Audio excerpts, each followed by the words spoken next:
6, which is that it's important to strengthen the scientific basis.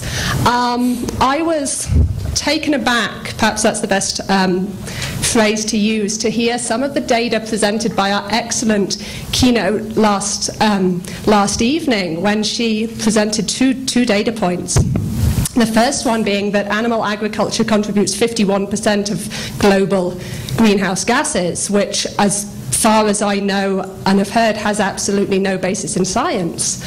And the second one being a quotation from the FAO report from 2007 saying that on a global basis, animal agriculture accounts for 18% of greenhouse gas emissions. Now, I'm not trying to say we are good or bad or whatever, but the issue is that Dr. Frank Mitloehner at UC Davis last year did a very in-depth scientific analysis on that data, showed that the 18% figure in fact wasn't right, and the authors of the report said, actually, you're absolutely right, this data point isn't correct. Now, my main issue is every time we are out there and those numbers are quoted, particularly by very intelligent, very important people, they get taken as fact. Yes. So it's so-and-so said animal agriculture contributes 18%, 51%. The latest data I heard was that animal ag is probably between 8 and 10% on a global basis.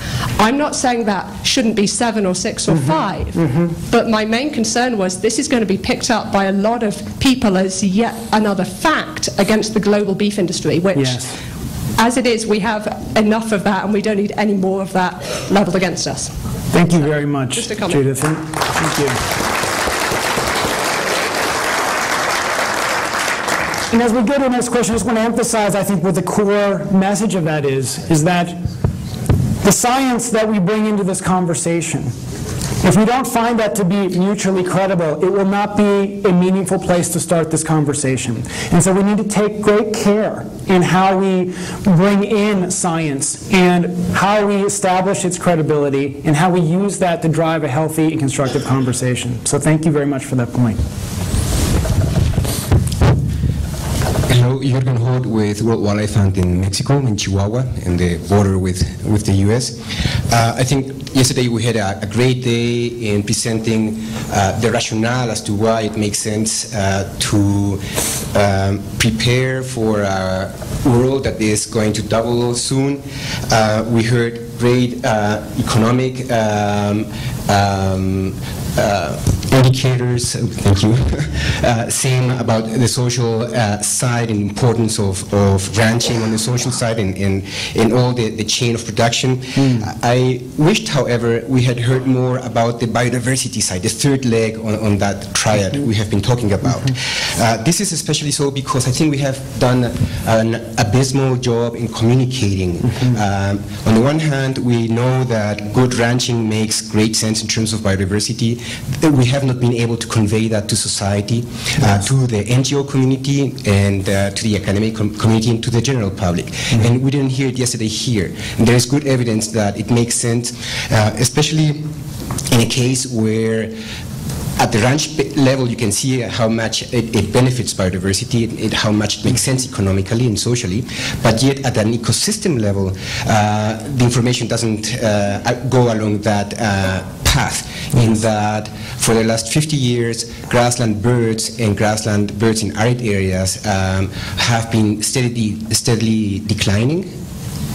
And similarly, grasslands are considered among the most threatened habitats worldwide. So it's a big challenge that we have, that it's a dwindling environment that is allowing for the initial stages of the chain of production to take place, and that's dwindling, and we are losing the battle there. So we do need to make a better job in communicating, and that's the one element. And where I would dare to say that good ranching is perhaps the best tool we have for conservation and ensuring the long-standing productivity of that environment. And the second element I wanted to very briefly mention, that it struck me that we didn't hear it yesterday, we didn't hear it even from Anne Vanneman, is that we're missing one of the big tools that we may have also to influencing at a global scale. I didn't hear about APEC, I didn't hear about Mercosur, or the new name it has. I didn't hear about the Commission for NAFTA agreement, for instance, and the Commission for Environmental Cooperation. These are the tools that we have today to transform the market. At a North American scale, there are some good cases that we have already through the CEC, the Commission for Environmental Cooperation, that is bringing together scientists, producers, policymakers to try to build those bridges. So I think it would be very helpful for all of us to build on those existing structures that are influencing trade worldwide, because we really want to transform that trade worldwide as well. Thank you. Thank you very much. Thank you very much.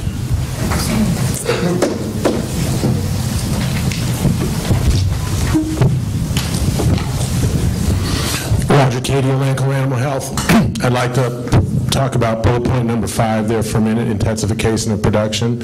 I'm starting to get a little worried about the word intensive versus extensive. I'm beginning to feel that it's starting to take on a value statement and paints a picture of a certain kind of farming and production that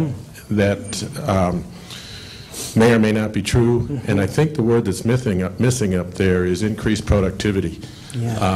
Productivity absolutely has to increase, because if we believe that there's going to be 9 billion people in 2050, and I think that's maybe the one place we can all start, we have to be more productive, and we have a fixed resource base.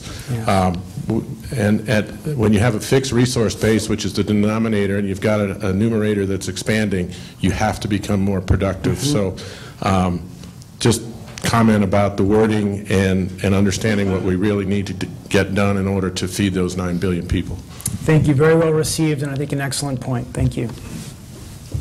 Brian Lindsay, Side Platform. I'd just like to pick up on the point Jude made and you made, Merrick, and I'd like to move forward a bit from that and challenge us as an industry to think forward about communication, because that is fundamental. How are we going to share this knowledge? And it's one of the objectives of this workshop, is how are we going to share this information with our colleagues in the beef industry to make sure that everyone around the world is getting the same message after we've reviewed that science.